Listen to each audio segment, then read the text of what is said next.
Fala galera, motocicleta suja depois do rolê de sexta-feira, tranquilo? Olha aí, ó, bem sujinha, quase não dá pra ver no vídeo, mas ela tá suja, merece um banho.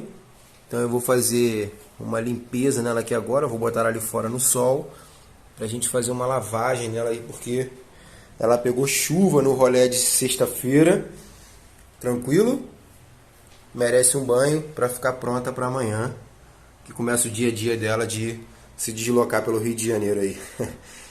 Vamos lavar a motoca? Vamos cuidar dela? É isso aí, galera.